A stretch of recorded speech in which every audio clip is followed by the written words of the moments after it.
নমস্কাৰ অসমবাসী ৰাইজ, মই টিকে মাইণ্ড চেনেলটো দাদাজনৰ নিচিনাকৈ বাতৰি ভিডিঅ' বনাওঁ। বাতৰি ভাল পাই যদি লাইক ছাবস্ক্ৰাইব কৰিব। জয় আই অসম।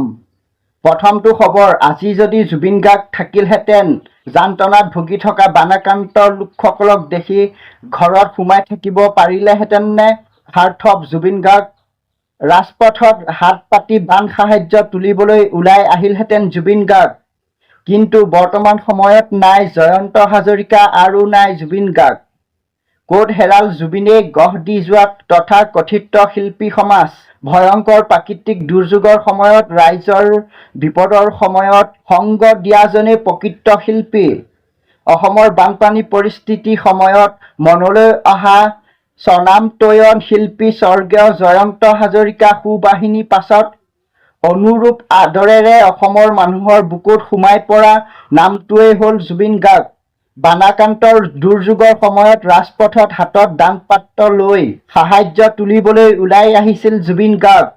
মানুহৰ দুখ সমভাগী সেই শিল্পী সন্তান মানুহেই আজি বহুৱাইছে ঈশ্বৰৰ আসনত।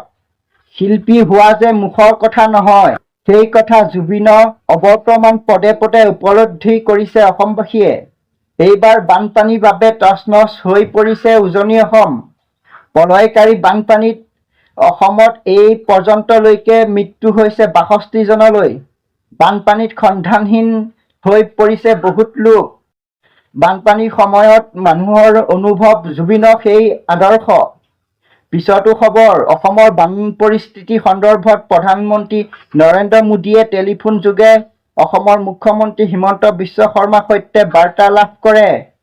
প্ৰধানমন্ত্ৰীগৰাকীয়ে ৰাজ্যৰ বান পৰিস্থিতিৰ সবিশেষ বুজ লয় আৰু কেন্দ্ৰীয় চৰকাৰৰ তৰফৰ পৰা সকলো ধৰণৰ সাহায্য প্ৰদানৰ আশ্বাস প্ৰদান কৰে। আৰু কেন্দ্ৰীয় চৰকাৰৰ লগতে অসম চৰকাৰেও বান পৰিস্থিতিৰ ওপৰত তীক্ষ্ণ নজৰ ৰাখিছে। মুখ্যমন্ত্ৰী হিমন্ত বিশ্ব শৰ্মাই নিজে বিভিন্ন বানাক্ৰান্ত অঞ্চল যেনে যোৰহাট, চৰাইদেউ, শিৱসাগৰ আদি ভ্ৰমণ কৰি পৰিস্থিতি বুজ লয়। ইয়াৰ লগতে বানত প্ৰাণ হেৰুওৱা লোকসকলৰ পৰিয়াললৈ ৪ লাখ টকাকৈ তৎকালীন সাহায্য আগবঢ়োৱাৰ কথা অসম চৰকাৰে ঘোষণা কৰে।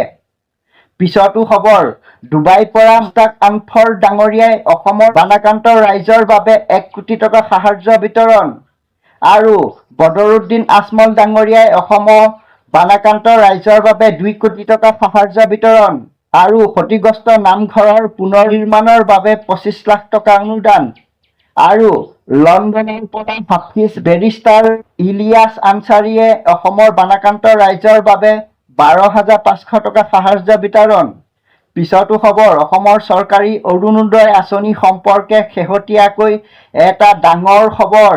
অহা ৩ আগষ্ট তাৰিখে লাখ লাখ মহিলাৰ একাউণ্টত চৰকাৰে পোনপটীয়াকৈ টকা দিব। অৰুণোদয় আঁচনিৰ হিতাধিকাৰীসকলে এইবাৰৰ পৰা প্ৰতিমাহে লাভ কৰিব ১২৫০ টকা।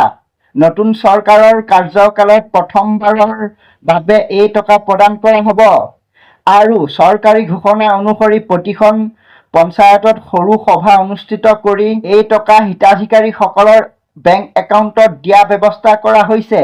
আৰু যিসকল মহিলাই নিয়মীয়াকৈ ধন লাভ কৰিব বিচাৰে, তেওঁলোকে নিজৰ বেংক একাউণ্ট সক্ৰিয় কৰি ৰাখিব লাগিব। যদি বেংক একাউণ্ট আপডেট কৰা নহয়, তেন্তে টকা সোমোৱাত সমস্যা হ'ব পাৰে। সেয়েহে সোনকালে বেংকত গৈ একাউণ্টটো পৰীক্ষা কৰি ল'ব। আজিলৈ বাতৰি ইমানেই আছিল।